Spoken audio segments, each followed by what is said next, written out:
Hello, everybody, and welcome to the J.Gray Podcast. I am joined by my friend Terrence, also known as Cappy Tance TV. What's up, Joshua? How's it going, my friend? We have been through some stuff from last year, man. Yes. And we got plenty to talk about from how we first met. That's very true, yes. Our endeavors from last year. But first of all, I'd like to congratulate you on doing your own thing, making your own content on YouTube. Mm-hmm. You and I are in that same space trying to go it alone. Yeah. How has it been for you so far, and where can people find you? Yeah, so first you can find me at Cappy Tance TV everywhere on the internet. That's Instagram, Twitter, Facebook, as well as YouTube. And it's been an interesting journey because I started out with streaming. And so moving into the VOD content has been really challenging because it's challenging me in different aspects. Like with streaming, once you go live, you can have some production things set up in the beginning, but now it's just okay, whatever happens kind of happens type of thing. And you have the game there to kind of draw people in. Well, now the content I'm doing, which is mostly reviews or news and stuff like that, is it has to be me. It has to be all on me, and I have to bring everybody in and show my personality and bring out what I like to call my wrestler personality. When I say turn it up to 11 a little bit, and so it's been interesting, and I've learned a lot. I didn't know Illustrator before this happened, and so now I know Illustrator. So it's oh yeah, this is great. I'm in that same boat too, trying to learn Photoshop a little bit better. I have one guy that I had a little bit of spare change to pay to work on some graphics for me to give me a good baseline. Then after that, to experiment and see what fits better. There's so much power in that knowledge because you can find a job almost anywhere. If you know how the Illustrator works, Photoshop works, or any of the Adobe suite. When you first started though, to me it's really daunting. I don't even know where to begin. I don't know what tool does what. So did you go to YouTube or manuals, or what was your experience like learning that program? So luckily, what I went to college for is online journalism. And so but that's 2004, so things have changed. Things have changed, you know. I graduated in 2010, and so things have changed so much since then. But I had a great base knowledge of Premiere Pro, so editing was not that bad. But it's okay, how much time do I really want to put into this? Because there's always color grading, and you can always in depth into editing and whatever else you want to do. So I guess the more challenging aspect for me is what content do I create? Because there's so many people doing this right now. How do I find my niche, and then how do I draw people in? So that was always the biggest thing for me. And then, but like you said, Photoshop. I knew Photoshop a little bit, but not how I know it now. Because and also it was great timing kind of sense. I hate to say that, the pandemic hit, and I don't have anything else to do now. Yeah. I'm in the house, 24/7. It's me and my wife and my dog. What else am I going to do? It's being constructive. It's being creative. And shout out to Halloween 2020. It's kind of a weird Halloween, but I'm doing John Wick this year. And I guess who you were once you started to explain it. But go ahead and explain it for folks. So here's the thing. So I have a crown and a pink shirt on. My friends, I've been Link the last year, and I've been not Yoshi, but Luigi the year before that. And so I asked my friends, who should I be this Halloween? And I got some smart ass friends, and they were like, Princess Peach. And I'm like, you know what? I'm gonna show you. I'm gonna do gender bent Princess Peach. But then when I put it together, it's it doesn't quite look like it. If I have to tell you who it is, it's not working. So, but if there was a Prince Peach option in the character select screen for Super Smash Bros, I now picture you with the crown and the polo shirt. Yeah, and the polo shirt. I got some sunglasses over there. That could be swaggy Prince Peach. It works, man. I dig it a lot. It's just such a weird vibe right now. Yeah. Last year for last Halloween, I was the Joker. One of my favorite Halloweens ever because I got to bartend in costume at White Swan Public House. And on the way to White Swan, I took the lift, the Link, which is the train that we have here in Seattle. And when I got on the train, there was a sheriff's deputy with a dog on the train. Yeah. And she came up to me with the dog, and here I am in full Joker makeup, right? This is last year. The movie had just come out. Yeah. Everybody's got Joker fever. And she goes, do you mind if the dog sits next to you and I take a picture? Because my boss hates clowns. And I said, sure, absolutely. Yeah. I did a big smile. And people on the train were like nice. Just wow. And so I got off of my first stop, and I was waiting for the streetcar to get me to the other side of the lake where the bar was, but it was taking a while. And there were people just cruising down the street and stopping in mid-traffic and pulling out their phones, taking pictures of me. Wow. And then I saw people start to dance on the street. And I'm like, all right, I'll start dancing. And I was doing the Joaquin Phoenix dance, and it felt transcendent. Mm-hmm. And the reason it felt transcendent for me is because that's the world I come from, is theater and acting and putting on a costume and becoming a different character. That's what I went to college for. And I hadn't been able to do that in a long time. I've just been pretty much playing a version of myself called, Mr. Joshua Gray or Clutch on stage, being super hype and talking to people. But when you get kind of locked into that pattern or locked into that skill set, you may lose yourself. It's like you go to the gym and you only exercise your arms, right? If you skip leg day, you're missing a facet of what you need. And you might tip over. You might tip over. Yeah, it's all about balance. But shout out to my manager, Aaron, who allowed me to dress up. But we all dressed up. We all had our different themed costumes, and we had a kick-ass time. It was a bit of a slow night.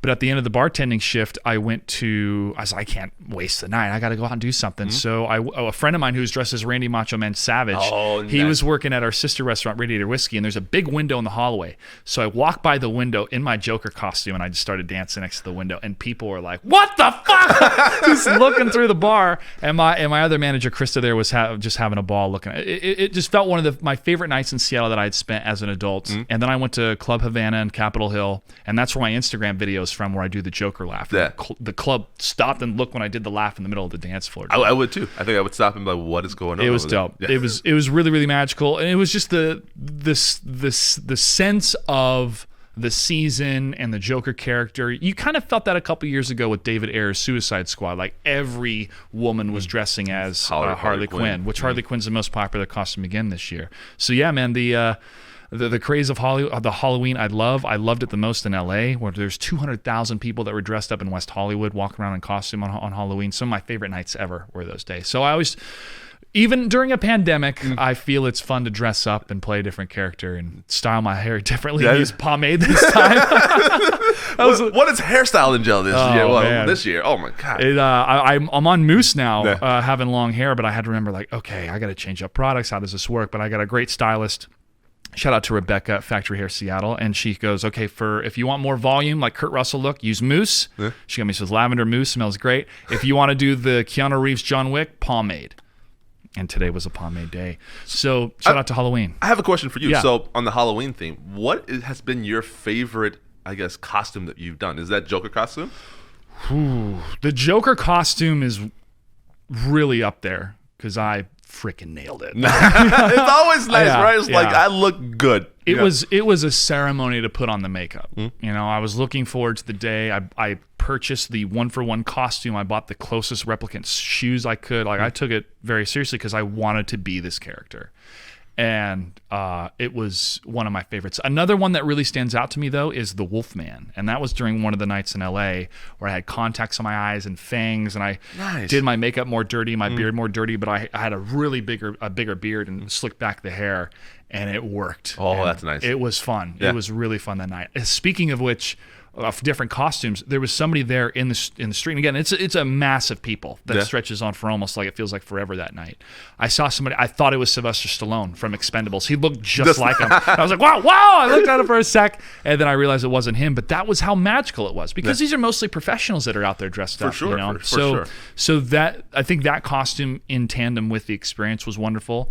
As a kid, my Darth Vader outfit. Ooh. And I had long hair as a kid too, so and we're talking like 8-9 years old. So with my mask on and long hair coming back out of the mask, I heard people at trick or treat on at their doors, and they come like, "Oh, this little girl is Darth Vader," and I'm shouting in my mask, "I'm a boy!"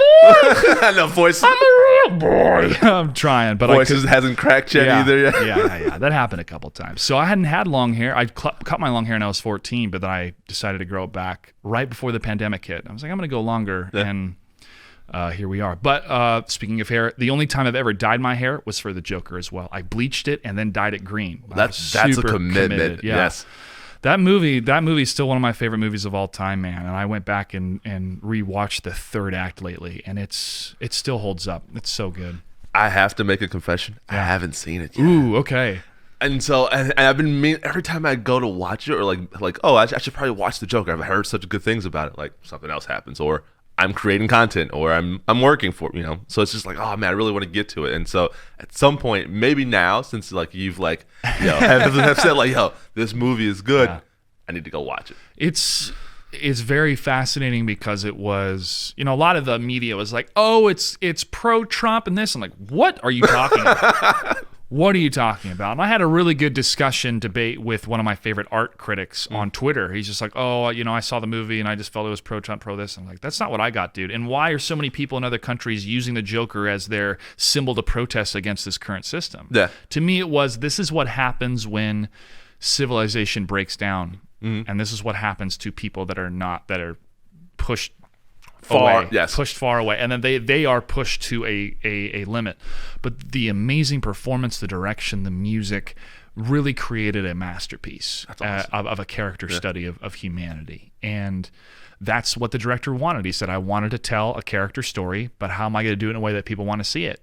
I'll make it about a comic book character. So I recommend it, but I also recommend that you are in a state where you can digest what just happened afterwards. Like, I wouldn't go to like a kid's birthday party right after. Like, oh yeah, right. Yeah, need to get this in real quick. Yeah, okay. Yeah, but it's something else. So let me know if you do see it for sure. And I've heard that before too. That about the movie, that it's like this, like it's a grounded take of like this could possibly happen. This isn't like you fall into a vat of chemicals like the normal Joker thing, right? So this is like, hey, I'm down on my luck, and then something happens and I snap. And I think that's why a lot of the media was so either prejudged or incorrectly judged it, because they were scared of the implications of, oh, this can actually happen. These people can actually snap and turn like this. Dave Chappelle talked about one of those individuals who did snap, but he did it thinking that he was defending his people. Yeah. I forget the gentleman's name, but during his stand-up special, he talked about how he just started to go kill cops because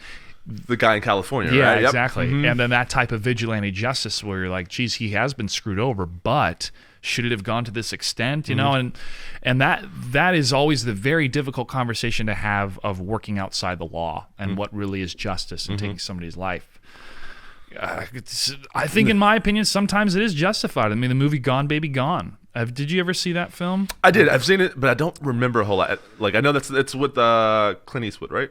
No. That's $1 Million Baby. Yeah. No, yes. I'm thinking about Gran Torino. No. so many movies. I know what you're talking about now, though, but I have not seen it. The child kidnapping and stuff like that, and what do you do with people who are guilty of those things? And that movie is part of an inspiration for my writing about this character in DC called The Question. And what happens when you have a comic book character fight white-collar crime, not just criminals in the streets. Well, interesting. And how does he do it using, psychedelics and the CIA used LSD back in the day for interrogation and stuff like that, and just diving into that realm. Anyways, what's so fascinating about film is that how they can stick with you. And when you're trying to find your niche and your voice in the realm of YouTube, you think about, what do I like? And what do I like to express about things that I like? Because I'm super passionate about some stories, and I'll tell people, you got to see this movie. Like, okay, I'll see it. But for you, what are some of your inspirations or things that kind of cling to you that guide trying to find your voice? Because that's one of the hardest things to do in this entire business is be authentic and find your niche. Yeah, and I think the two things that have always stuck with me is in video games and sports. I've said this like in the past, but I think video games in a way kind of saved my life a little bit. So I grew up in a very terrible neighborhood, easily like one of the worst in Chicago, and having video games as a distraction to not go outside and be with this group of friends that wants to play video games as well, instead of going out and maybe getting into some other things, because I was kind of headed down that path a little bit, and it's like, oh, okay.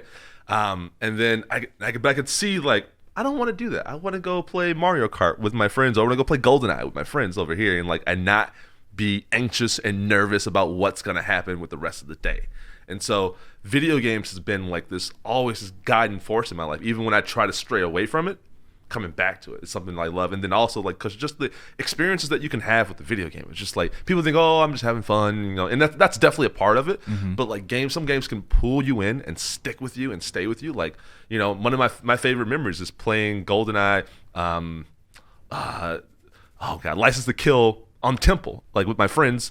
And like, that's a one shot, one kill, right? Yeah, one shot, one kill, and like playing, and like when we had a big group of friends too, so like we couldn't play just like 4 people at a time. So like when you died, you have to pass the controller off. So it's like, you better get good or you're not playing this game. And so like that rush of like, okay, I need to get as many kills as possible before I die. Like, I got to pass the controller off. So those memories have stuck with me. So now as an adult, the things that make me happy, or one of the things that makes me happy is video games. And so I talk about that, and also kind of having a unique perspective of being in the gaming industry a little bit too, like tangent to it, and getting to see the behind the scenes or how the sausage is made has like only, increased that passion. And now I want to talk about it and let people know my perspective on the things that I see about video games. And you got to host at E3 last year. We both got to host. You were on the stage doing a lot of different interviews, and they're just throwing you into the gauntlet, really. Yes. Trying to find people and fill time. How experienced were you before that? Because as a live host, being in so many different shows in many, many different countries, when you get someone you're saying like, hey, we need you to fill, and a minute or two you can figure it out, but it's like 10 minutes, 15 minutes, like, what? What was that like? Yeah, that was a challenge. Like I've never done that before, and like that type of live hosting, where you just throw it to the person and like you're just talking. I had been hosting mixer shows for the last, I guess at that point, 9 months, I think it was. And before that, the only thing I did was streaming. And then, so when you get down to E3, it's everything's amped up, right? And so I'm supposed to be working behind the scenes. I'm not supposed to be on camera whatsoever this week. They said, hey, I want to be on camera. Like, hey, this is what I do at my daily job, but we need you as a writer. I'm like, okay, fine, I get it. I need to write scripts, need to be in production and giving people their cues or whatever. Giving the people the cues of where they need to be.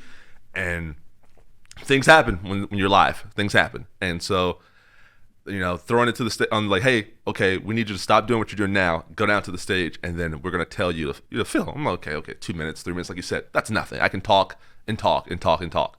And then one time they said, hey, I'm like, how long I'm going to talk for? And I don't get a response back. And then right before we go live, my cameraman says to me, all right, go until I say stop. And I'm like, what do you mean? And then it's like three. All I hear is the countdown: 3, 2, 1. And I'm like, what?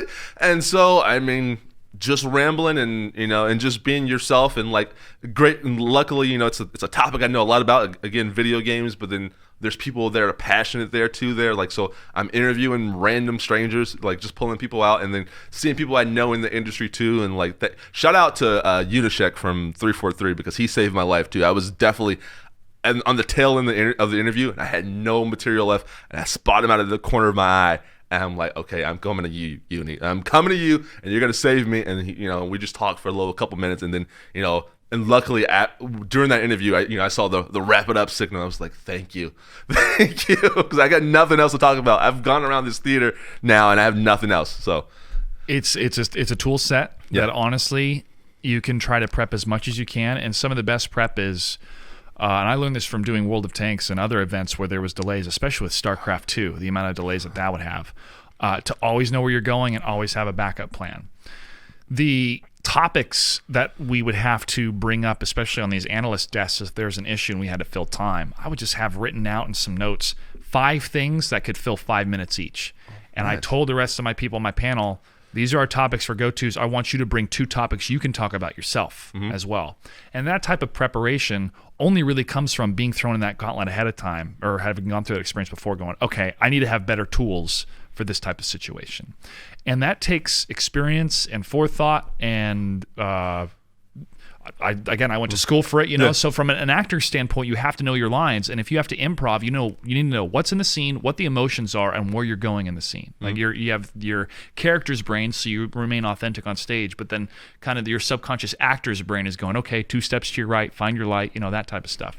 So you have to keep going through your mind as a host of what's my next question for the person I'm interviewing, how much time do I have? So you're keeping tabs on the cameraman, you're engaged with your host, you're also trying to stay poised on camera, so you have a lot of things swimming through your head, and the only way to get better is to do it live. Yes, is to do it live. It's just more time. And so when I see people hire YouTube creators and they're like, oh, go host on stage, I'm like, that's an absolute joke. Does not work. It's an insult to trained professionals when they do that too. And there's so many great crash and burn videos from it. So the number one thing about game developers is they know how to make great video games. They don't know anything else. Yeah. So don't trust them when it comes to production or script writing or stuff like that. You have to get the trained professionals. I've seen that happen before on the mixer side. And like I won't name any names obviously, but like I've seen some people come into the studio and like freeze under the lights, and I'm thinking in my head, like, you do this every day. Like, it's just different when there's now people in the room, and it's like a bigger audience too as well. And so it's like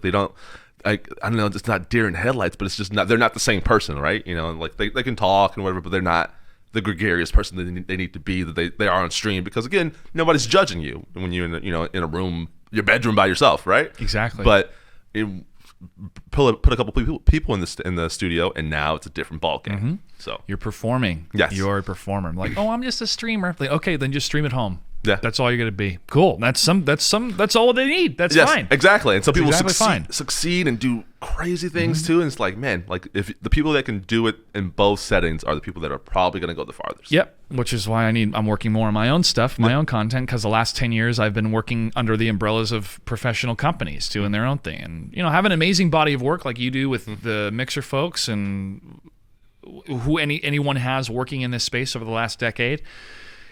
The future, the not just the future, the present is do it on your own channel and build yourself up, because that is the future. Yes. This technology has been democratized, bro. I mean, it would have cost a fortune to do something like this 10 years ago. For that switcher for the Stream Deck, yeah, that would have been thousands of dollars. Absolutely. And now it's $150, and it's like this small. Like the ones we have in the studio are huge. The giant, they're giant video processors with all these different switches and engagements and graphics, and you have all these different inputs that are coming. Yeah, I mean, that's great for that type of production level show, but the majority of video game streams are not that. No. The finals are, sure, but that's not a daily budget type of thing. No, not at all.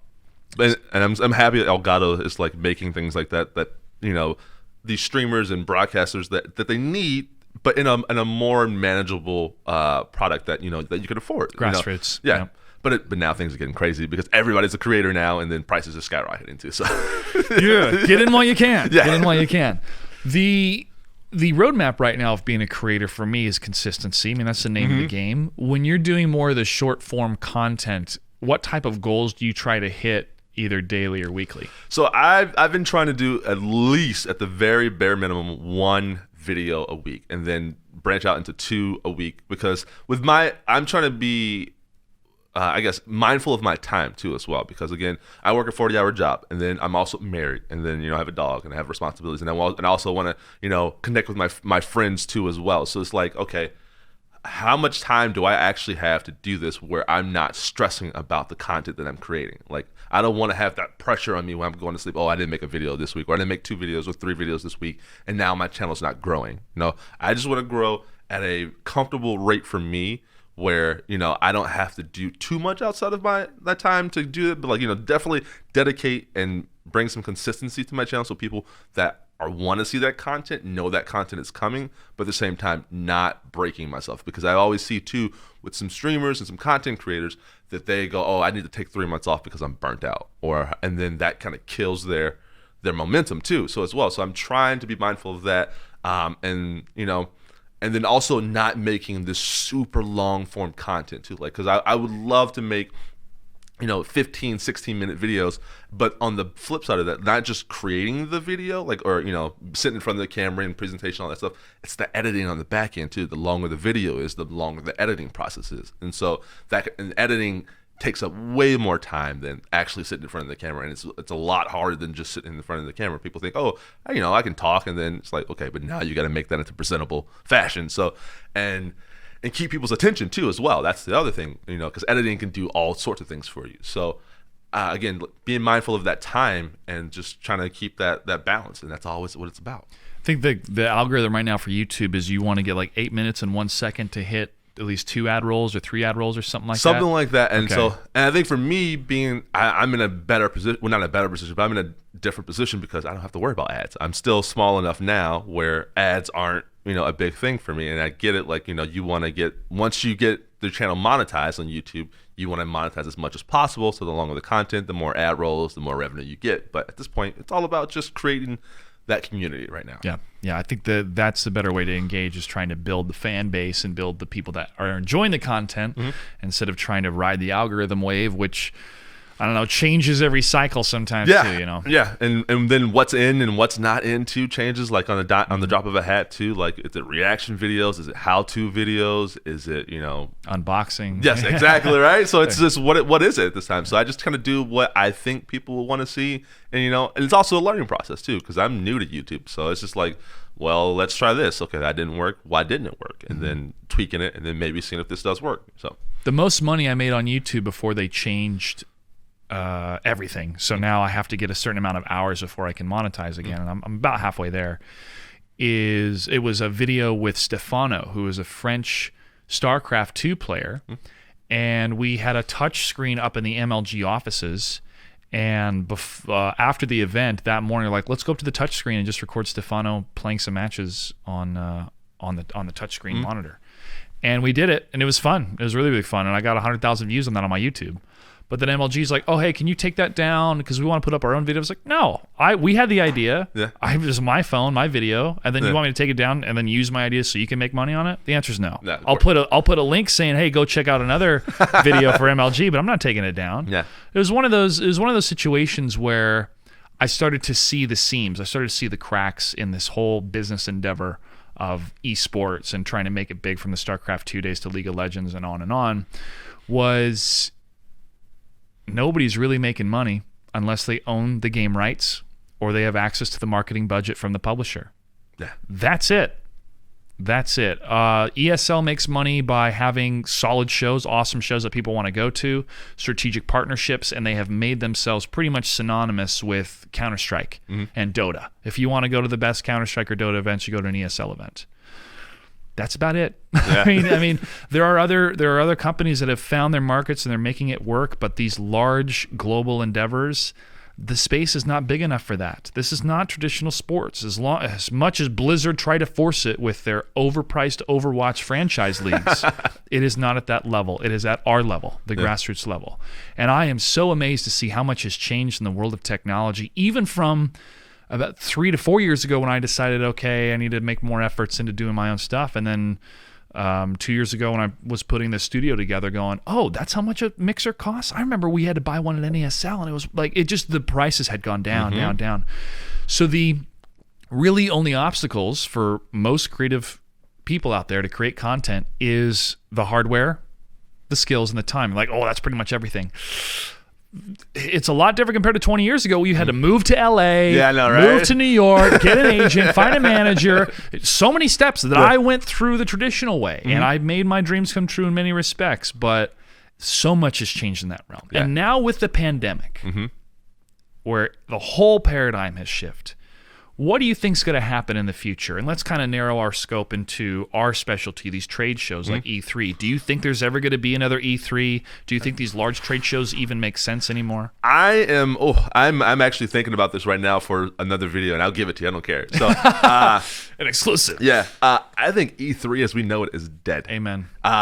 Because I would imagine Xbox and PlayStation and all these other shows have realized, or all these big companies have realized, I can do this on my own for much cheaper without having to fly my employees down, without having to buy a booth space. I can do it digitally, and I can run it. I can run it once. Oh, this doesn't. Oh, we messed up here. Okay, let's film it again. And then now we have a product that we actually like without any live interruptions. I think that's the way it's going to go, and that's the way it's going to be for a long, long time.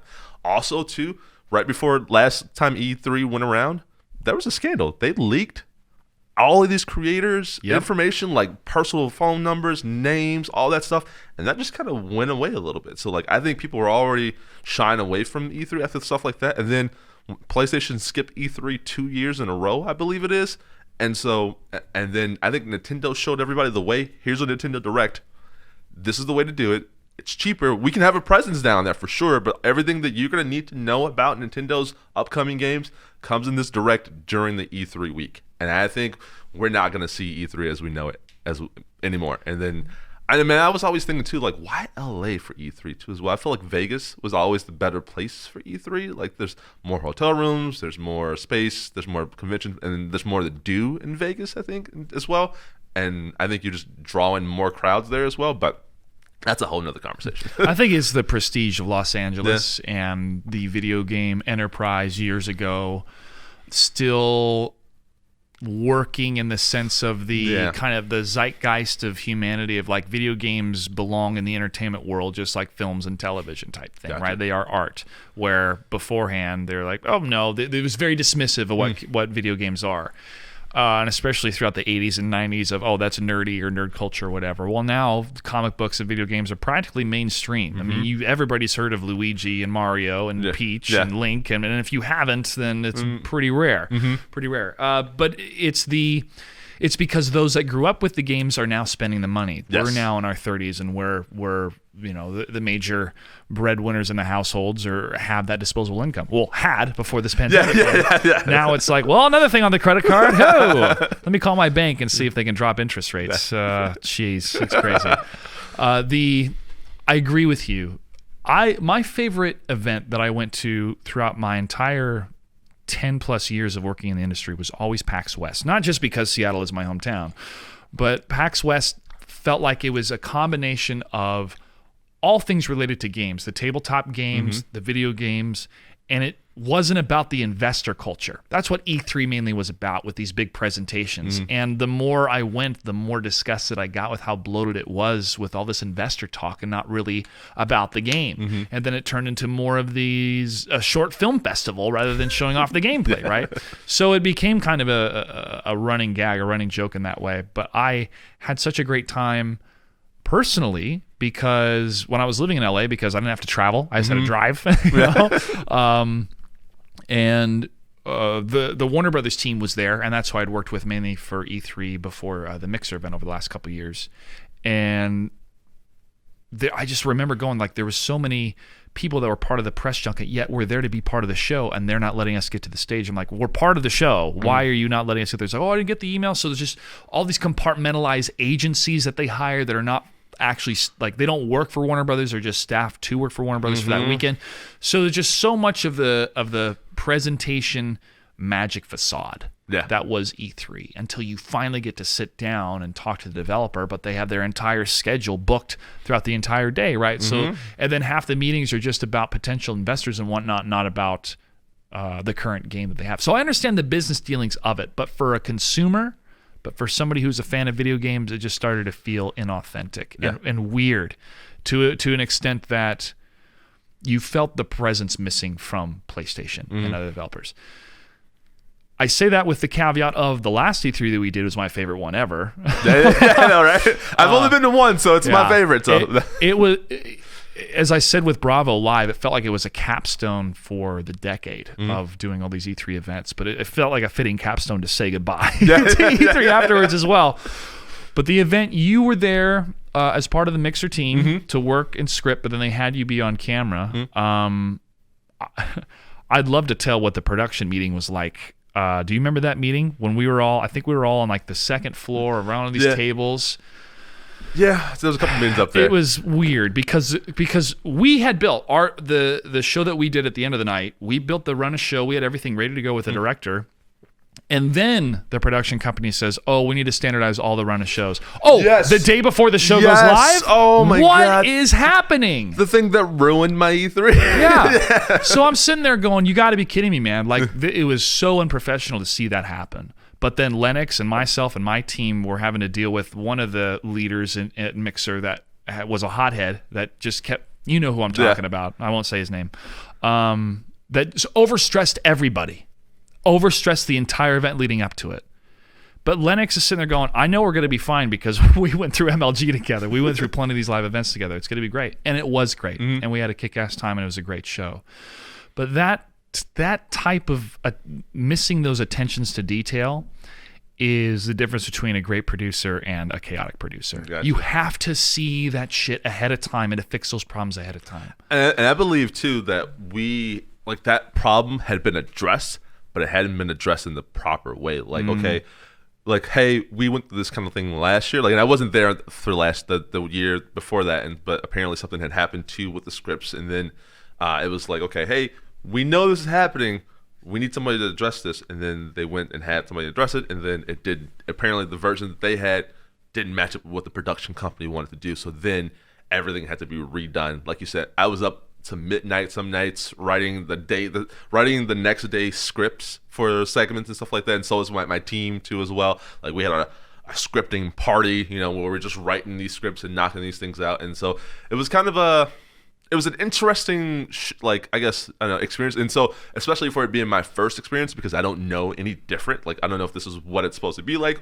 It's live production. We're not working in live production, but we work, on a daily scale, and it's much smaller, and things happen. We can freestyle, and like it's not, and I know all the people, so like we can take our cues from one another. So it's a little bit different where now we're working with these other people that we normally don't work with all the time. Like you said, other staff is coming in, and we're doing other things when we're working on somebody else's home turf. So it's kind of we're just at the mercy and like do what you got to do to get the job done. So it was interesting to see. And, I didn't get to enjoy E3 how I wanted to enjoy it. Again, I was there to work, too, as well, so they're paying me to be there, so I can't really complain about that. But at the same time, like, I had some friends like, oh, hey, we're doing this and that. I'm like, nope, I can't. I got to write, this thing for tomorrow. So. And I've been there plenty of times at a number of E3s that I hosted. Some of my days were so long that they're like, oh, we're going to go party and all this stuff. Like, yeah, cool. I got to go rest because I've been talking for 12 hours straight. And it was a bummer after a while because all these people were having a kick-ass time. They're making more money than me at the event. They get to show up hungover on camera, and they're not going to get fired, Exactly, right? It's like, compared to me, where my body of work is I take this shit seriously. I come from the entertainment world. I want to bring more authenticity and legitimacy to these shows. So I'm not going to show up hungover. That stuff helps separate me from I would say, people that would take advantage of the situation, or I'm being paid to do this job. I need to show up 100% at 8 o'clock in the morning because that's what they're paying me to do. Yeah. Don't get me wrong. When we were done, we've totally partied. Yes, very much so. But this Mixer event, I didn't have to show up on set till like 3 o'clock in the afternoon, which is why it was one of my favorite E3s. Because I could just sleep in until we were ready to go because we closed out the show every day. But as somebody who's worked on over 100 live shows plus, that type of feeling of chaos is not normal. Okay. And should not be normal. It happens. Yeah. There's a lot of chaos that happens behind the scenes that then the magic still happens. But that was one of those scenarios where I really felt bad for you guys. I'm like, God damn it. This could have been avoided. But now Yeah. So if you're in that similar situation months in advance, we're like, hey, we're hiring this production crew and this and that. You go, this is the run of show. Yeah. This is what we're using as a standard. And if there's any questions, you have 1 week. But that's it. Yeah. And being harsh sometimes with people. I think one of the best ways to cut through the bullshit as a producer is what the vision is, what it takes to get to that vision, and you articulate that to your staff and to your team day one or even day zero if you can, so they're all on the same page. If you have to keep explaining what the vision is to the people showing up that morning, that's an issue, and the show's going to suffer for it. And this isn't an ideal world with a great budget and all this stuff that I'm talking about. Yeah. But for the wrenches that got thrown at us and the nature of that type of live event where there's a lot of news coming in and a lot of eyeballs are spread across a lot of different scenes and a lot of different streams, I was super proud of the entire show all those days. And I liked seeing you guys all together for the sign-off, and then you throw it to us for the last tournament, and we just crushed it. Everybody came to the Mixer Dome and we partied after. So. I'm not going to lie to you. I was not at that final sign-off because I got to see Cyberpunk early. And I was like, this. I didn't have a chance to do much at E3. I saw the convention hall twice. Like the inside of it. Like I was inside the Microsoft Theater the entire time. And so I saw the E3 like as E3 twice. Once to go check on my jacket for Cyberpunk, and the second time to go see the Cyberpunk footage beforehand. And I was like, I'm out. That's what I did first thing. The previous year, I was hosting for Sub Nation for the official after party, and we had this booth where we brought on people and guests that I interviewed. But I went to go see the Cyberpunk Reveal, and having worked with the CD Projekt Red guys, they're always excited to see me. I'm always excited to see them, so I'm super ecstatic. Then I get a text from my producer, hey, I need you to come in 10 minutes for this and that and this and that. I'm like, God damn it.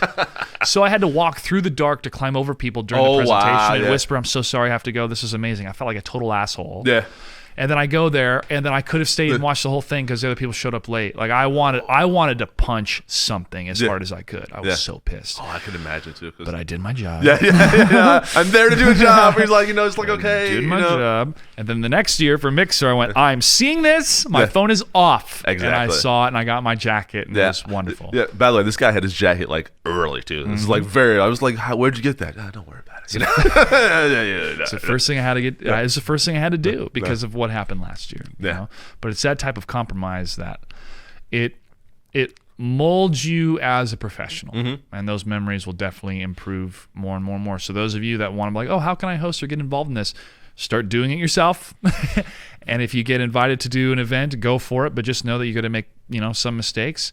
Watch other trained professionals and practice in the mirror. Yeah, I will say watching other professionals is the best way to do this. Like, I'm not a professional whatsoever. I'm somebody that kind of stumbled into this, but having Kate Yeager next to me on some of these shows and learning and looking at how she does things, because the one thing that I know I'm not great at is interviewing people. I suck at it. I know what it is. I'm terrible at it, and I just can't do it. But watching Kate, how she operates and how she goes from question to question, how she leads them and how she interject when she needs to, like, learning that, you can't learn that anywhere else. You have to see somebody else do that. You can't. And then you have to do it yourself. I remember the first interviews that I had for StarCraft 2 with some of the players. They were a little bit clunky and wooden, and I have a translator there to translate what I'm saying. And you just start to categorize in your mind. I mean, one of my biggest pitfalls is I feel my mind's overactive. Because all these things are swimming around all the time. You go, okay, question 1, question 2, question 3. What about a follow-up?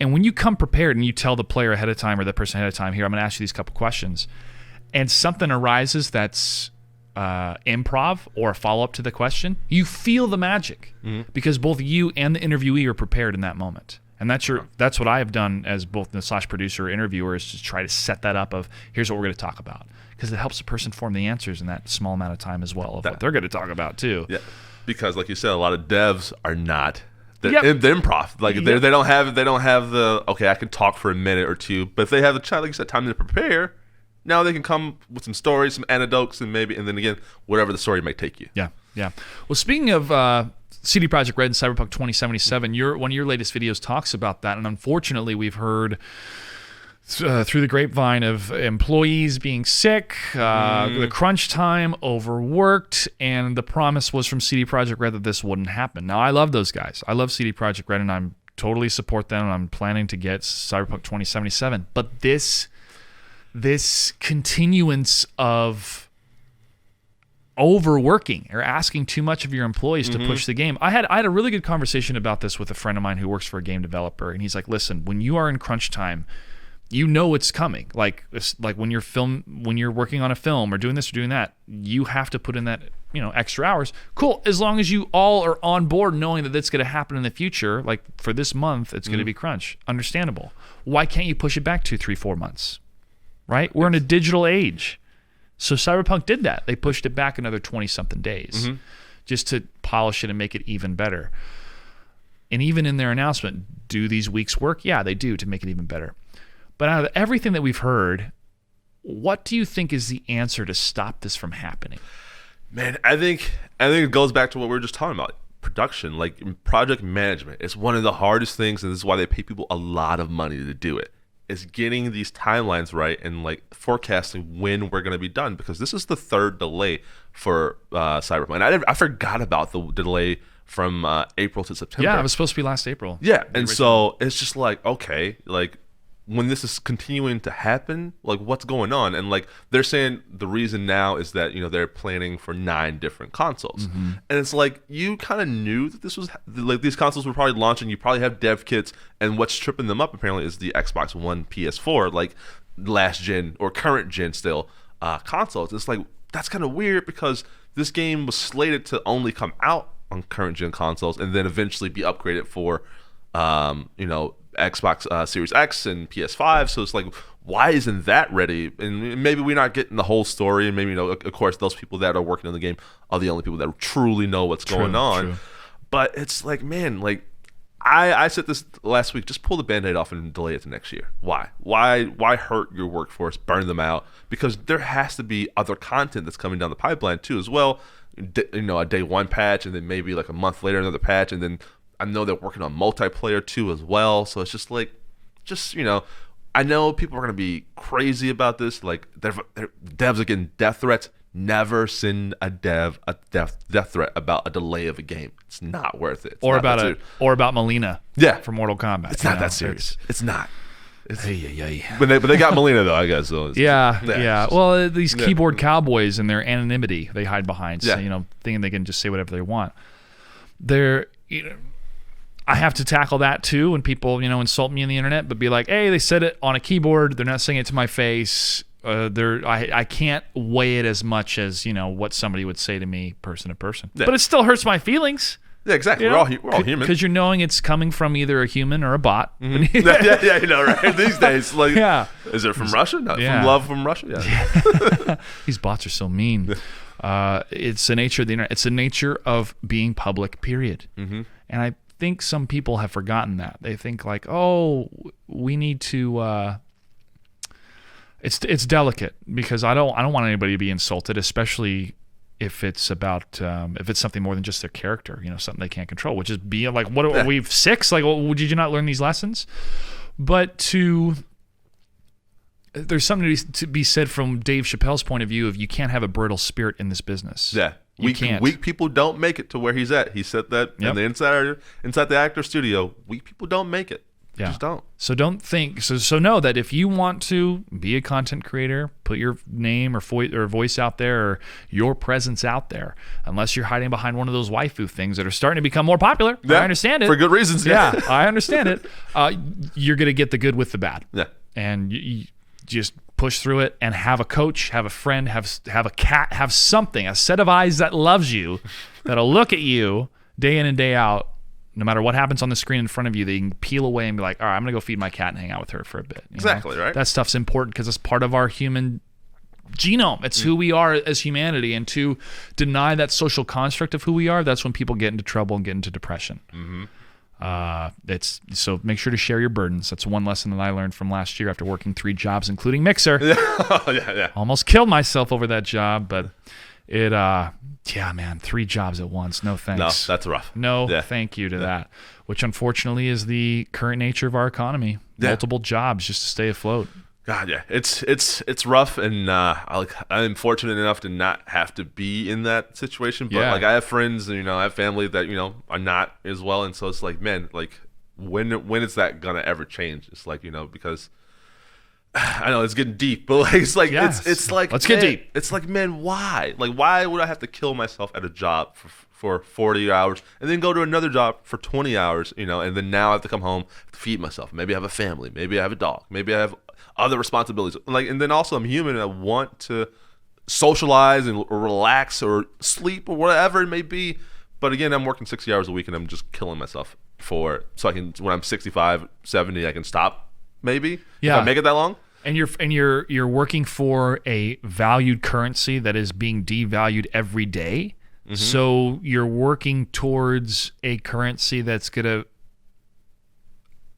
have less of a value in the future. It feels like the entire system just doesn't make sense when you take a step back from it, right?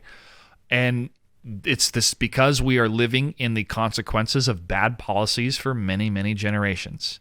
And this is why it's like this. It wasn't like this in the 50s. And I don't mean like make America great again, bullshit 50s. I mean like taxing the rich properly under Eisenhower when he was taxing them up to rates of 90%. And that's how they were able to properly build the infrastructure and interconnect all the we have seen this stuff work in the past. We've seen other great ideas from other great Americans be used in other countries and not in our own. Why were those ideas squashed? Because the corporations that had the most to gain wanted to squash it. Mm-hmm. That's why we don't have health care for everybody. Which makes no sense. Yeah. It's just come on. The arguments that I hear, which I used to say the same arguments when I was ignorant until I traveled the world, because I thought, the reason we pay is to fund research. That's not true. Like even less than 2% of that goes to research. So having conversations with other humans around the world going, listen, I've lived under this health system in my country. It's wonderful. It's great. So when your country doesn't have this, it doesn't make sense to us. Right? Yeah. And then it becomes so foreign to us for like healthcare. Like you always see these stories online about like people that are Americans that are abroad and they have a health issue and they're so scared to go into the facility overseas, and they go and they pay like $35 for like, I don't know, like I'm not saying hip replacement surgery is $35, but like something that would be astronomical without insurance in the States is very, very reasonable to take care of. The life expectancy of Americans is going down every year. And one of the biggest issues outside of the opiates and outside of drugs, which those aren't the problem. The problem, the opiates are the problem. That family should go to jail. But the family that was in charge, I think at Purdue or whatever, there's a whole case. Purdue, yeah, they got sued, but whatever. The depression of the American people, being one accident away from bankruptcy. Oh my God, yeah. Unable to even entertain the idea of having kids, let alone put away money for their college and all that stuff. The health risks of having it, or the health costs of having a kid and all that. Yeah, it is astronomical, the amount of stress burden on the American people in order for this system to keep functioning, where other systems are functioning way better in other countries. Because you see those articles. I know. You see those articles about millennials are killing this or they're killing that. It's like I tell people to shut the fuck up when they say that. It's like we don't have the money or the resources to do these things that our parents or our grandparents had, and like so it's like of course we're not gonna have that. And then also too, like me, I'm like the first generation to go to college and like have access to these other things, but now I'm burdened with student debt. So it's like I have great resources and access to things, but I also have this looming weight over my head that's just like, okay, it could come crashing down at any point in time. So. Yeah, same. And it is so crazy to look at what the economy was like in the 80s when I was born in 1986 and what the prospects were to get a high school diploma and those jobs, which is what my father did, or get a college degree and those jobs, which is what my mother did, and how my father was able to work construction, be a foreman, lay asphalt during the day, and my mom ran a daycare out of the house, but she was able to raise the 4 kids at home, and he went off to to make money to bring it in for the family. Pretty tough to do that these days, to even raise a kid outside of daycare and whatnot. Well, you don't have a job. Why don't you just go walk down and talk to the CEO? What? What? Yeah. Trickle down economics and all that other bullshit. Why don't you just call up to the thing? What? Call who? Yeah. So as millennials, we've lived through 2 crashes, maybe another one if you count the one that happened in the 80s as well, and we're worse off. I mean, we're worse off. And now with this Great Depression 2.0, the paradigm has to shift. If it doesn't shift, then there will be more violence. And this is the separation that always happens with revolutions. As soon as the poor people are hungry enough, that's when the guillotines come out. And it'll escalate even further if some of the aristocrats, especially some Democrats and some Republicans with money to burn are like, oh, you know what, poor people, go kill each other. And then they'll fund it or put the ideas out there. That's what's happened in history. So how do we fight against that? Information, technology, the internet, but that's also killing us as well. I was going to say, but then double-edged sword. Also disinformation, though. Yeah. Figuring out what's real and what's not is harder than ever these days. Like we were joking about bot accounts too. It's like, how do you who's saying what these days, and then who's just copying what that person is saying, and then the information is just spreading. Like I think the old adage is like a lie can get halfway around the world before the truth has a chance to put its pants on, right? So it's just like what's what and what's real, and like and then also too, now people have access to all this information, and again they have access to disinformation, so they just like take that and just spread it, and like it's just like, and they're like, they find things that that reinforce their own opinions even though they may be wrong. Yeah, the echo chamber. For me in particular with the pandemic, my first source of finding out what was going on was history. And to crack open a history book or two and go, what happened during the 1916 pandemic, the Spanish flu back then, and what do they do and how do they enforce it and how long did it take? And looking at that as a reference helped me find solid ground amongst all the other information and debates that were going on between the pundits and the articles, and to go, this feels legit, this sounds legit, or don't wear masks. What are you talking about? Like, I've been to Asia, masks work. Like, what? Or they're like, oh, it's a muzzle. What? Oh, or it's against my constitutional rights. What the fuck? Where is that at? When's the last time you've read the Constitution? And how well have you been treating your neighbors? Really? I mean, exactly. it's like, it is, to me, it is distilled down to this one giant issue in the whole United States of America, and that's a significant part of the population worships ignorance. And Ignorance is bliss. And it's usually the most religious people. Yeah. Because they're stuck in their ways and they don't want to change out of it. Yeah, and you've had personal experience with this too, right? I was a conservative back in the day until I started to read books and meet people and realize, wait a second, what I've been taught by these old men and women in my church and what I went through 4 years of seminary for and when I went on my 2-year mission, especially during the mission, I started to meet a lot of people going, wait a second. Things started to not add up based on my own faith. I remember a very significant moment. I was knocking on doors in South Central, and this gentleman came out and hopped on his skateboard, and he's like, I got to go pick up my son from school, but King James had a boyfriend, and the church caught him having sex with him, and that's why we have the King James Bibles, because that was his penance to pay the church. And I thought, that's not real. That's lame. What a stupid thing to say. But that always stuck with me, because I thought, what a random thing to say. Then I looked it up years later. Absolutely true. King James had a boyfriend, and the church found out, and he's like, all right, well, I'll commission a new Bible for you all. And that's how we got the King James Bible. So that's news to me. Yeah. So it's stuff like that where I'm totally fine. You can worship whatever God you want to, whatever religion you want. That's the beauty of this country. But it also means we have freedom from that religion within our own politics and our own policies. And with this Amy Coney Barrett Supreme Court push, all it is because of Christian fascism. It's to make sure that they put these people that believe in the same God they do to be in power. And it's crazy, man. It's freaking me out. But that's what people want, though. They want people in power that believe the same things that they do, because they feel that they're going to make the decisions that they would make if they were in those same choices, in those same seats. So it's kind of like, okay, I get that, but it's like, when it comes to the detriment of other people, why? This nation was founded to rid ourselves from that, to separate ourselves from that, where you could be a mayor of a town and be a Catholic, and your secretary of the treasury is a Jew, and you're going to get along great. You're not going to have debates on policy based off of, Sabbath is on the Friday compared it's on the Sunday, right? Yeah. You can't do that in a secular nation. That's what we were trying to avoid. But these people who want to bring back the second coming of Jesus Christ feel that God wrote the Constitution, that this is an ordained promised land, and that it was created in order to help establish Israel and bring back the second coming of Christ. And these people like Mitch McConnell and others are doing whatever they can to try to make that happen. You know who also believes this? Mike Pompeo, the Secretary of State. So whatever you believe and worship in your own closet, in your own home, is your goddamn right, and I'll fight to the death to make sure you have it.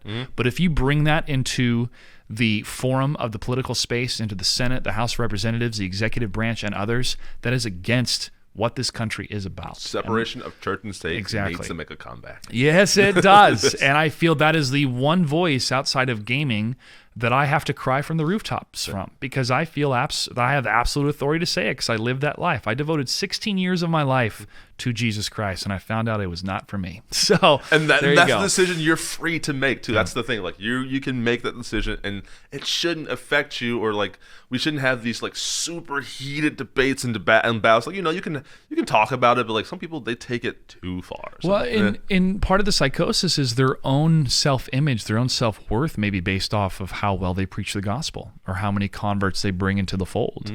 Others feel like it is their mission to live the commandments of God and bring the kingdom of God on earth. Like it is their mandate. They feel it in their hearts. They feel the Holy Ghost has testified to them that's what they should be doing. And if you're manipulated into any type of brainwashing, or if you're told those certain things and you believe you're the good guy, which most of the people on the right do with these conservatives, they think they're doing the right thing. That's what justifies them voter suppression and racism and all this other stuff. That's the evil, the ultimate evil of this whole human experience, is when you can try to take an idea that suppresses others but then edifies yourself, right? And villainy is all about perspective. It is. Yeah. It absolutely is, man. Well, thank you for letting me dive in a little bit. No, it's fine. It's fine. Just with the election on the way, that's just the one thing that I'm so infuriated about. And the Supreme Court now has 6 of those justices that, well, I don't know if all of them believe as much as Amy Coney Barrett does, but they have that certain skew of belief. And it's really frustrating, man, because I know a lot of good people that still subscribe to a form of Christianity, even though I tell them, oh, so you worship an imaginary being from a magical blood cult that commanded to kill homosexuals? How do you justify that? But the sense of they want to be a good person. And that's what they equate it. Like, I want to have a morality that makes sense. I want to be a good person. And I try to break it to them gently. Your morality comes from you. But they're not ready for that conversation. Yeah, it comes from you, your peers, your parents, how you're raised. It's all these different factors, but ultimately it's your own choice. It's tough because a lot of things can happen to you that are not your fault. And you're like the Joker. You're in certain circumstances where you just snap and you're like, damn, I could see myself being in that situation. But that was the process that I went through when I started to realize that my morality doesn't come from a book that tells me that homosexuality is wrong. When I'm sitting across from a table with a wonderful human being in college telling me, like, I didn't choose to be gay, bro. Like, if I chose to be gay, do you think I would have chose to be ostracized from my family and this and that? I'm like, shit, And just to have that type of sit-down conversation, I realized everything that I had been taught as a kid from authority figures in the religious space was wrong. Just by having one conversation with another human and being honest about it. And that stuff adds up, man. So religion aside, when people can come together and have conversations, there's usually 3 sides to a story. Your side, my side, and the truth. You can't have those type of conversations on Twitter. No, Facebook, God, Instagram. no. Oh, my God, no. And when people think that, we can replace in-person conversations with those, no. And I think that's how we've spiraled out of control, is putting the same amount of weight to somebody on Facebook compared to saying it in real life. Also, and I know you're one of these people, stop listening to people with blue checks by their name just because they have blue checks. Like, like, I get it. I'm guilty of that too. Like, I know you have a blue check, but it's like, I get it. These people have ascended to certain positions, and so you believe that the things that they say are going to be truthful and the right things. But it's like, make up your own mind, And if it so happens to align with that person, that's fine. But like, don't just take what they say as gospel. Yeah. And another good piece of advice I heard recently from Bill Maher, who I've had my ups and downs with him in the last year or so, but I still root for him. He's an older dude in his 60s that's traveled the world as a comedian, and he's a bit grizzled and jaded than I am when it comes to the world. But his latest episode, he said, we shouldn't go into a civil war. We are a family, and family means that you may hate each other, but you're not going to execute violence against each other, right? And I miss that. I miss that sense of talking to a conservative about their views and finding like things that we share and like mine and stuff, and then debating about this or that, and especially about healthcare. You can't do that with people that are stuck in a cult. Yeah, no, especially these days too. It's so inflammatory just to talk about it, because then it just dives into something else too, about your education, or you're dumb, or you're a snowflake, or you're a crybaby. Well, it's like, no, dude, I just want other people to have access to things. Like, why is that a bad thing? So I don't know. It's a better plan. I mean, show me the plan, and let's pick the best plan. It's just based off the numbers, right? Everybody pays less, and everybody gets better care. How is that not American? Don't call it socialized healthcare for all. Just call it American healthcare. Yeah. Everybody gets taken care of. Because it works almost everywhere else. I know. Well, I'm glad that we get to share in those frustrations, because that's what it feels like most of the millennials feel. Even if they still are on the conservative side, they're pretty much for healthcare. And they're like, yeah, this makes sense. This makes sense. But profit and greed keeps getting in the way of many, many things. Wow. So in the world of politics and healthcare, now in the politics of video games. There has been litigation against EA where they decided that these loot crates, whatever they're called, loot boxes. Loot Crate was a company that's now defunct. Are they really? I believe so. I believe they went bankrupt. God. Yeah. Oh my God, that sucks. I love their stuff. Yeah, I mean, it was fun to grab the different items in the bargain bin, but they would have some cool items here and there. The issue with loot boxes and the U.S., or not the U.S. government, but the European government stating this is gambling. You promoted gambling to children, and now they are banning certain games, I believe, or certain practices from EA in those countries, going, nope. And what's funny is this investigation is taking a long time, and that's the difficulty of the government and processes. They can take years sometimes. They can take a long time. But the catalyst is that they had enough information to just know without a doubt that it's gambling. Yeah. And even the whole surprise mechanics that lady said, fuck you, EA.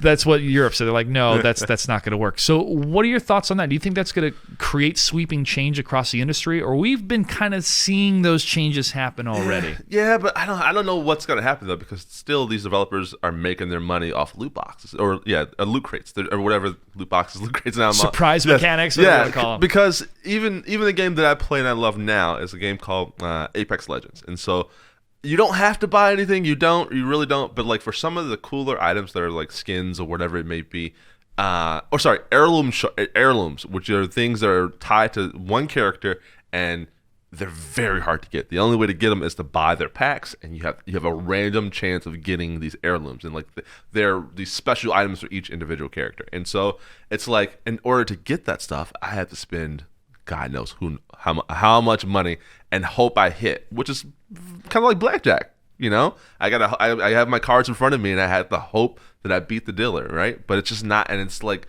you're coming for my money, and I understand that because it's a free game. And this is how you guys are going to make your money back. I can choose whether or not to spend this money. But, like, when certain things are trapped behind paywalls, too, as well, and maybe it's not the case with Apex Legends, but, like, things that help you with the game, pay to win is the term. It's like, no, just pull out a full-fledged game. And if the cost of games have to come up, they have to come up because they've been $60 for a long time. And I think PlayStation is finally trying to get into that where their games are $70 now. But I don't know what's going to happen, and I mean that's the only thing I can think about that's going to change the industry is making games cost more because games cost more to make now. I think they can split, and I bring up the example of Warner Brothers games, in particular NetherRealm Studios.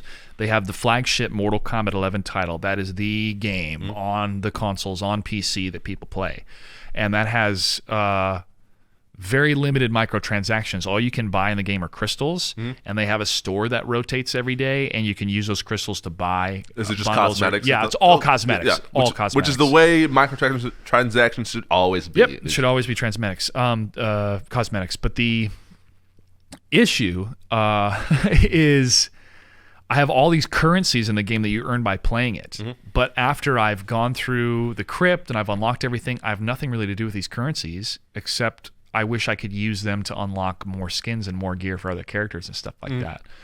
So that's for the main flagship game. And what a lot of people complained when the game's coming out was like, oh, there's going to be microtransactions. Like, no, there are microtransactions, but it's not like for other games. It's just the crystals to buy cosmetics. Yeah. Okay, that's fine.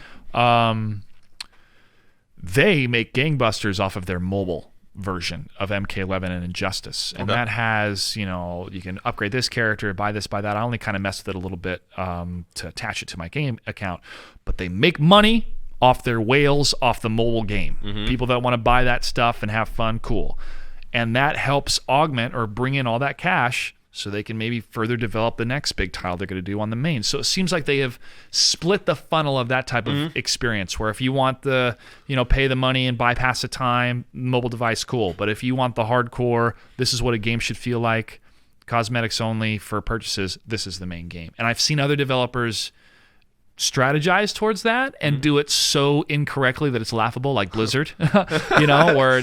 It's like Josh has a thing against Blizzard. No, I'm kidding. I'm kidding. I know. Well, not just me, but most of Blizzard had a thing with Blizzard, which is why they left and made their own studios. Shout out to Chris Siggety. The issue I have with Blizzard is the screw up that they did when it came to free speech or the rights of people over in China. And I understand that their Chinese partner is the one who decided to fire the two commentators and ban, and I believe they fined the player. But that action alone, just for him to say free Hong Kong, put a real bad taste in my mouth with Blizzard. And the company is not the same as what it was when I had worked with them back in 2010 to about 2013, 2014, just because most of the executives aren't there anymore. Yeah. So I loved StarCraft. I loved Warcraft. I played so many hours of World of Warcraft and StarCraft 2 and Diablo. But when the next StarCraft or next Diablo games come out, just like with Diablo 3, it didn't feel the same. Yeah. It doesn't feel the same. So it's not even the same company when I say Blizzard anymore. It's Blizzard Activision. Gotcha. It's tough, man. You either die a hero or you live long enough to see yourself become the villain. Yeah. And they became that villain to a great many people. But oh well, we moved forward, and that's what a lot of developers and executives did. They left Blizzard and started their own company to move forward, and we'll see what happens. If Blizzard can turn things around, great. But in the court of public opinion, not doing so hot. Not over here in the Clutch 8 studio, that's for sure. That's for sure. But I am nostalgic for StarCraft 2. I thought about it the other day of installing it on my PC and playing. But that's how they get you, man. Those memories, man. Yeah. You gotta go back, and it's like I haven't played this game in like 10 years, and it's like I should go back. That's kind of how it is for me in Mass Effect and like BioWare. Like I'm a huge Mass Effect fan, and if they come out with like that last one, Mass Effect Andromeda was not great. Nope. And then but if they come out with the Mass Effect remaster trilogy, like of the trilogy, it's like you might get my money again. It's like, even though I've paid $60 each for those games already a generation ago, but you can get it again. I still got Mass Effect 2 on Steam. Oh, nice. 1 and 2. Mass Effect 2 is one of my favorite video games of all time.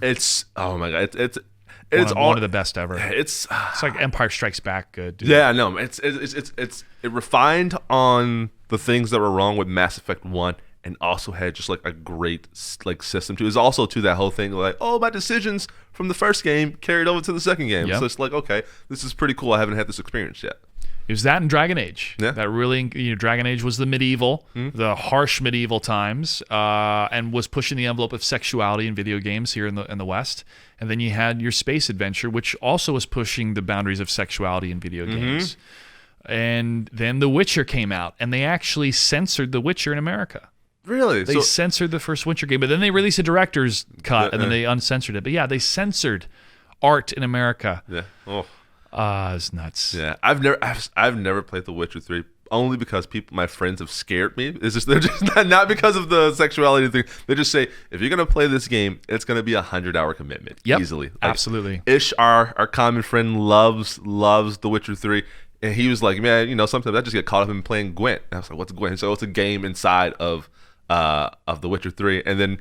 Turns out they made Gwent a whole game, like a whole mini game. Oh yeah, I worked with them on that. Yeah. I actually produced and hosted the first Gwent event that they did in Poland. See, there you go. It's just like, this is crazy. Like, how big is that game that there's a mini game inside of it that now has its own game? So it's like, and I've always want to dive into it, but I always hear in my head like, it's 100 hours. Did you get 100 hours? Well, speaking of the impact of video games that we talked about earlier in this episode, The Witcher 3 gave me the best dating advice I'd ever received in my entire life. Wow. And it was during the expansion. And I don't want to reveal too much, but kind of the bad guy is kind of a devil figure. His name's Gontro Dim. He makes people's wishes come true, but at a price. Yeah. You have to let the brother of this kind of antagonist, or he made a deal with the Gontro Dim, inhabit your body as a ghost at this wedding party in order to show him a good time so you can do this spell. And you're with an old flame, Shani, who's from the first game. And I didn't even know they were bringing her back until they revealed that she's going to be in the expansion. So you're going through the motions and showing the ghost a good time. The ghost is like really flirty. And again, he's in Geralt's body, but he's super flirty and having a fun time with Shani. And the ghost will leave and go do other stuff and come back. And Shani's like, I kind of like the ghost. I mean, at least he's more upfront with what he likes. Yeah. And Geralt's like, okay. And he walks off. And Gontro Dim comes to him and he's like, Geralt, listen. Obviously, she likes you, but you don't have to jump into intertwining your fates forever like these two. And it shows the wedding happening. Yeah. Says all you have to do is be honest in the moment. And that's where true magic is amongst love and stuff like that. I'm like, wow, the devil is giving me some of the best dating advice ever. Just be honest in the moment. That changed my life, dude. But it's so hard to do. It is. Because as humans, we fear rejection. Oh, it's like, if I bare my heart to this person and they say no, is that going to crush me? And it probably will, but you'll get over it. I promise you will. It's such a scary thing. Like, I'm just happy I don't have to be out there anymore. I love my wife. I love you. I love you so much. And so I found my one. I'm happy for you. How long have you two been together? We've been together 13 years. We've been married 4 years. Wow. Yeah. Was there a shift in attitude, or even internally, did you feel a change once the wedding was over, now that you were officially married? No. So and we had like an on again, off again type thing, kids in college, that happens. Yeah. Mostly my fault. No, you got to explore and see what the world has to offer. Yeah. And so, us getting married at that point in time when we were in a very good like rhythm, it was just like another day. It was just like a party. Like it really was. It was literally just like, okay, we're having this thing. Like I would have been fine just going down to the courthouse and getting, our names on a piece of paper and like, okay, now we're officially married, because nothing changed really. Like what happened is we had our family and friends there. We had a giant party for like 6-7 hours, whatever it may be, and then we went off to Disney World and like and just like, okay, and like a great vacation, great time to spend with one of my best friends, and like now we're doing the same things we were doing 3 weeks ago. There's no change for us, and I think that's the best thing about our relationship so far, is that like there hasn't been like, okay, well now I'm your wife or now I'm your husband, you have to do these things. Now I make jokes about that, like like, hey, wife. Yeah, exactly. But it's not serious. But it's like, okay, like nothing's changed, and it's like, that's great. I'm glad nothing changed, because, and also too, before you guys get married, live with your partner, live with it. I've seen people, like, oh, we're not living together, and then you get married, it's like, and then it's a whole nother person, because you don't know people's living habits. Yeah, that's I mean, again, talking about my previous brainwashing was no sex till marriage, so the wedding day was a big day. Where a lot of what people in the faith would do back then is they get married and then they would just book it home first, do the deed finally, and then go to the reception and party with everybody. Which I heard a funny story was this couple was coming home, but then her sister, who I'd known during my time in the faith, she was at home, like getting ready to go to the reception. So they come through the door and they're both like, "What are you doing here?" She's like, "Oh, I'm just getting ready." Like, "No, you need to leave right now." Yes, You need to go. Yes. So that was kind of like what I was in the realm of, can't really participate in that realm and not really, date like standard or, anytime I dated, it was like, all right, well, I still have to, keep the faith. But then after shedding myself of the faith and kind of swimming out in the middle of the ocean and figuring out, okay, where am I? What am I doing? What do I hold on to? How do I navigate myself as a gentleman, but also be authentic and honest and what I want? Like, hey, lady, I want to have sex with you. We're having a great time. Yes, not come off as a creep. Exactly. It's hard. And The Witcher 3 taught me that. Video games, people. Video games, yeah, for sure. So it is amazing to see how art has affected us in different ways, in the positive. And I'm glad that video games will continue to do that. And hopefully we'll see some things that really surprise us. But for the next gen, all I'm really thinking about is faster load times and better graphics. So do you think we're going to see any kind of big surprises? I don't think so. I think we're getting to this point of diminishing returns, like right now. Because to my naked eye, 4K and 1080 don't look that different until you put them side by side. And then the same thing happens with 30 frames and 60 frames. For me personally, until you put them together, I don't see it. And I get it. Eventually, there's that, you get used to it, and so you don't really notice it that well. But like 60 to 120 frames, like, I don't see it. I don't see the difference. I'm sure I'm benefiting from those upgrades and those changes. But if you just told me that was 60 frames and this is 60 frames, I would believe you until you put them right next to each other. There's been some good videos I've seen on Twitter, especially from Ed Boon. But in fighting games, you notice the frame. Yes, it's just crazy.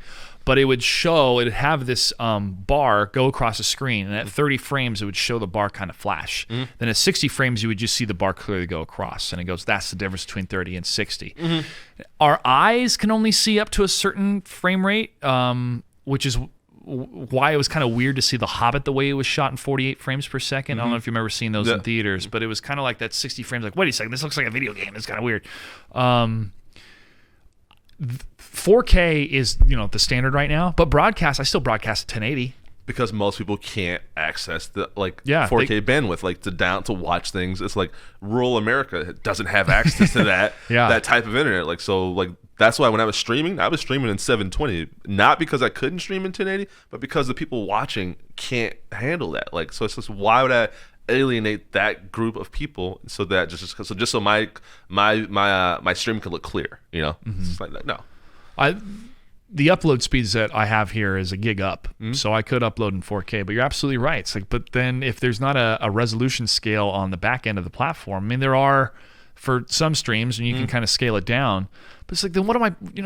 why do I want to get a better video card to stream in 4K when the audience is not demanding that, right? Exactly. 1080 is just good enough. Do you think there'll ever be that switch, or is just like 1080 good enough for the infrastructure for the next like 5-10 years longer? I think it is. I think what'll happen though is 4K will come down, like products like screens and whatever will come down in price, and then us as consumers will upgrade to 4K TVs and monitors and whatever, and then we'll have this thing like, okay, now 4K is the standard, but it's more accessible to people because that's just what happens all the time. I remember 1080p TVs being like thousands of dollars, and now you can go get one probably for like $200 if you want. And they're like, it's true HD in 1080p, not the 720 fake HD. No bars on the side. It's like, oh, what? I need that. Now it's just like I have one in every room. Well, again, the technology gets faster and cheaper for sure. I will say, now that I think about it, we're talking about video games and what the changes will be. Maybe now that we have these faster hard drives and things are loading faster, maybe developers will be able to do other things. Because I remember one of the things about Mass Effect is that the elevator from up in the ship was technically a loading scene. Yeah, it was loading. So maybe like when we saw that Unreal Engine 5 demo, how they were transitioning through the rocks and whatever, and like the bigger, more expansive like scenery and whatever, and like being able to travel and that stuff. Maybe now stuff like that can come to console games, and like you won't notice like the frame dip or like the screen tearing and all that good stuff. So I don't know. It's hard when you're not a developer and you're not in that space. You're just kind of predicting and hoping these things will come true, but we'll see, I guess. It's more polygons that you can add into the space. One significant change that I will see between Mortal Kombat 11 on the PS4 or the Xbox One to the new consoles of the PS5 or the Xbox Series X is the fatalities and the crushing blows. Those are done in 30 frames per second because there's just so much happening. There's blood and gore and a lot of polygons. Well, on PC, it's in 60 because the PC can handle it. Well, these new consoles, it's going to be in 60 frames as well. And I can tell the difference of the smoothness of those features, which is great. Does it really impact or change the gameplay or what you can add to the game? No, not yet. No, or the experience that you have with the game too. Yeah. Like oh, I didn't see it in 60 frames, so it sucked. So like, no, that's not how that works. There was a game that came out a couple years ago, Brothers: A Tale of Two Sons, and Total Biscuit. Shout out to Total Biscuit, may he rest in peace. Great guy. He did a review for it that really caught my eye, and I thought, okay, let me check this game out. When you play Brothers: A Tale of Two Sons, you use both the direction sticks and then control. Yeah, brothers, so you have played it, right? I've played. I know of the studio because it's the same studio I believe that made A Way Out. I think, right? Yes. It's that kind of crazy dude that's like, oh, fuck the Oscars. Yeah, and all exactly. That stuff. Yep. That changed how I thought of video games. Okay. Because when you start to control one brother with the left hand and one brother with the right hand to solve puzzles, it started to feel like you were really connecting with the characters in that way. And something happens in the narrative later on where you really feel that impact. And I was in tears. Like, I streamed the game and I was crying a little bit just because of what's happening in the story, but just how connected I felt to that character. And that's what really, that to me pushed the next level of what video games can do, even with something so simple as you're controlling two different people at the same time trying to solve puzzles. But what that does to the what that can do for you throughout the narrative, and how more connected you feel to that character and what they go through the narrative. And it was something else, man. I mean, I really can't dive further into it without spoiling it, but I'd recommend you play it to just get a sense of what I mean, that type of control connection to your character. I have another friend of mine who's a huge fan of VR, and I got to watch him play some Skyrim while he was in VR. I just watched him from my monitor as we caught up over the phone. And that, to me, is kind of the next experiential level of the next level type stuff, but the pixels have to get better. Okay. And they are getting better. And so the fidelity is just as good as 4K and you're looking around, that to me is going to be the next transcendent thing when it comes to video games. Okay, because I'm very skeptical of VR, and maybe it's because the way it looks, and like maybe one day we'll get to the scene where it's like Ready Player One, where you put the thing over your face and like you get the haptic suit and the feedback and whatever, and you get shot and you feel it, but it doesn't hurt, it doesn't kill you or whatever. But like, I don't know, man. I'm of the mind at the moment right now, and maybe things will change, and I'll be super wrong. You guys can call me on this, but I'm thinking VR is still just a gimmick type thing. Like, it's not like an essential part of video gaming. And I think still experiencing it on a monitor or a screen is still the way to go, and will be the way to go for the next 10 plus years. Okay, I don't disagree with you. Because that's how I thought about VR when it first was coming out. I'm like, oh, another gimmick, here we go. But it was kind of the same thing with the Kinect, right? When you're, the hands are control. I'm like, I'm gonna get tired playing fighting games this way. Yeah, I'm being in real good shape. Yeah, but if we're gonna do it, let's do it. The dexterity and the precision control you have by using your hands is a lot better input feed to a console, to a machine, than trying to track all of your movements. But as the technology increases and improves, definitely see those type of immersive experiences. And some people, like my friend Kyle, who had the Skyrim game, felt immersed in it, and that it was a different experience for him compared to playing it on a controller in front of a screen. Right? Gotcha. It's just different. Yeah. I think it's going to be a transcendent experience, but it's not going to replace the preference of most people to use a controller and play on a monitor, for sure. But who knows what's going to be in the next 10 years, man? Crazy. Who can? Yeah, again, because somebody could create something that we don't even think about. Because I always think about, like, how do we live or exist? Not exist, but like before, like, smartphones. It's like they're now such a staple of, like, the world culture. Like, just about everyone has a smartphone of some sort.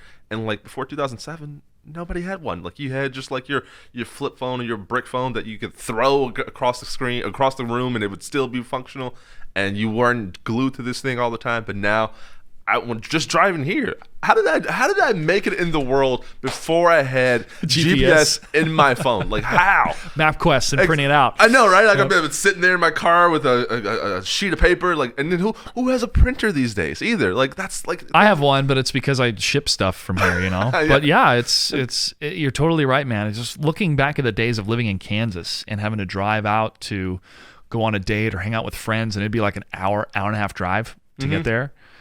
And just buy MapQuest, and so you're looking at the miles. You're like, all right, I should see the street here pretty soon. But it also felt more internal, like where you were and how to get home. It felt you had to internalize it because that's the only option you had, right? Exactly. You had to memorize your phone numbers, your friends' phone numbers, and stuff like that.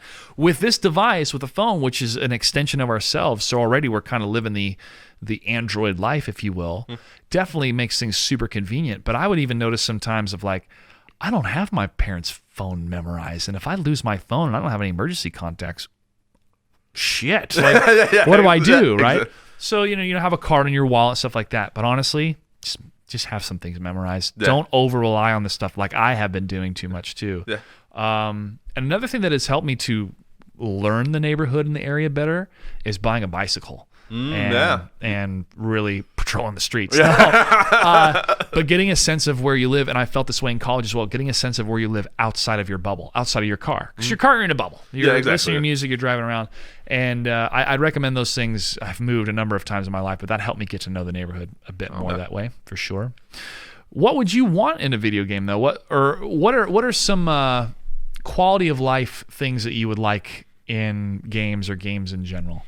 Oh, man, I guess, and maybe the devs knew exactly what they were doing, but I think load times is a big one, because I was just playing The Outer Worlds, and that game is fantastic, but one of the things that sucked all the time is me going into the map, and the map taking forever to load. Yeah. Like, it would just, like, circle around, and then eventually it would load, and then I would have to fast travel somewhere, and then I have to wait again, because I had to, it's like, oh, man, where am I? So I think maybe that is the thing, but, like, as far as what I would want to see in a video game, that's just like transcending. I don't know. I would love to see these connected stories where you always, like, something's different all the time, and I think that's kind of how I think Mass Effect has already done this. Where, like, but I want it to actually matter, like, not have, like, okay, here's these 3 cookie cutter endings, or whatever, like scripted, like scripted choices in a way. If I want to be able to. If I kill this character, if I don't save this character, then something happens and I can't have access to this and all this stuff. But I want that to be for everybody, and that's kind of a crazy type of thing to happen. I think maybe Cyberpunk is that game. Like, that game where you can do whatever you want and do it however you want, and how things are going to turn out in some fashion or form, but who knows? So yeah, I think it's improvements. I think it's improvements in a lot of the infrastructures and games that we have today, like Grand Theft Auto 5. I like playing online. I do, but it can be really daunting to try to make money in that game. But that's part of the experience. That's part of the adrenaline rush, is to survive the missions and stuff. But there's so many like ease of use things I think about that game. Loading time for sure. Plug in my own playlist or access my own playlist. My God, yeah, that'd be so there's nice. so much integration that I think could. It's not like a pipe dream. It's totally possible. The API technology, the engineering is totally possible to make it happen. And things like that, we've had that things already. Like the Xbox 360, you used to be able to play, like you used to put in a disc, like a disc, kids. Yeah, rip the disc on the hard drive. Rip the disc to the hard drive and then play that song over top of the games you were playing. So like, I've definitely blown out my ears doing that. Well, I mean, you can turn off the game music and then turn on Spotify on your console, which is no problem. But really, can you? I haven't played Grand Theft Auto in a long time. Oh yeah. So you just turn off the music and turn on your Spotify account or whatever for music. But I just thought, wouldn't it be just cooler if you entered your car and it just attached to your Spotify account, and so you don't have to like, I better open up Spotify and go to. It's like, no, Spotify is just going to play in your car when you go in your car, and it's your music, right? Just that type of connection.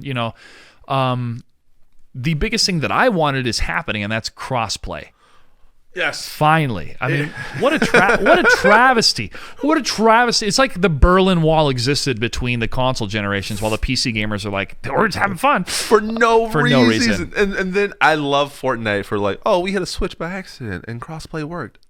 Oh, our bad. Sorry. Yeah. Oh, but this is possible. Oh, we didn't know that. Oh, you saw we did on accident. We should probably do this more often. And now it's becoming a thing. Yeah. Well, the staunch oppressor of that happening was Sony for a while, because they were the tip of the top when it came to console sales, and they didn't want to play nice with others. Like, why would we want to do that? Well, Xbox and Nintendo and Sony are using the Microsoft Azure clouding system for all their cloud needs. So Microsoft's like, play nice. your information's going through our wires anyways. So I mean, we can play nice. Yeah. But just the question is, why not? It's like thinking women couldn't vote in this country. Like, what? That happened? Why would they do that? Like, whatever type of justification. Justification doesn't make any sense. Yes. Just like the justification of trying to separate players on different consoles doesn't make any sense. Especially when we're playing the same game. Yeah. What's the deal? What's the rule? What's the issue with me playing with my friends on PlayStation? Yeah. Or vice versa? What is it? It's just money. Mr. Capitan, it's been an awesome pleasure to talk to you. We're 90 minutes in, but it's cold in the studio. Yeah, it's a little bit chilly. So, wrapping up, what are you most excited to see for this winter, and what are you going to be spend time? What games are you going to spend time on this winter? Do you think? Okay, so my God, so hopefully, fingers crossed, Cyberpunk. We've been waiting for this game for 7 years, and it's almost time. And I really want to play this game, especially after getting to see some things behind the scenes and how things operate. I'm really looking forward to that. I'm interested in Watch Dogs Legion. Same, yeah. Yeah, but like, I don't know. I've been watching some of my favorite streamers stream the game, and I'm like, maybe this is one I'll catch on sale. Not sure yet. And then the last one is Dragon Quest 11 S is coming to Xbox. I'm an Xbox gamer, don't have a PlayStation, but I will soon because I love Spider-Man. But I'm really excited that because apparently a lot of the things that RPGs RPGs that we know and love have taken elements from Dragon Quest, and like this is apparently one of the definitive RPG games, and so I'm like finally excited for that to come to a console that I own now, and so we'll see. And that comes December like 10th, I believe, to Game Pass, which is I'm in. Game Pass is awesome, dude. Yeah. What a smart move by Phil Spencer and his team to go, we are a platform. Let's stop reducing ourselves to just our hardware. Because they have the PC market, right? Like if I was in that same boardroom, like, you guys have the PC market and everybody's cross-playing now. Just make it all one. Yeah, I like to refer to PCs as just like souped-up Xboxes. I know you can do other things. You can do word processing, editing, whatever else, but like you're playing on a Windows platform. Like it's just an Xbox. There you go. And finally, where can people catch all your content? Yeah, so you can catch me on YouTube exclusively these days at Capitan's TV, all things gaming, all things PlayStation, Nintendo, Xbox. Console wars are stupid, so I cover everything and I call it how I see it, down the middle, as fair as I can possibly call it. And you can catch me on Instagram, Twitter, Facebook, again, Capitan's TV. All right. Thank you very much for being on the show, Capitans. Pleasure to work with you last year, and I look forward to working with you in the future on whatever type of projects come our way, my man. Indeed, my friend. Always good to catch up with you. All right, for sure. Well, thanks again, and make sure to check out the 2v2 Freak Show that is produced and hosted by MF Slayer over on Twitch. That's happening tomorrow, Sunday, at 2 p.m. Eastern. Huge shout out to everybody. Thank you for the support. If you can throw $1 my way, Venmo, Cash App, Patreon, Mr. Joshua Gray. I'll see you next time. Bye-bye.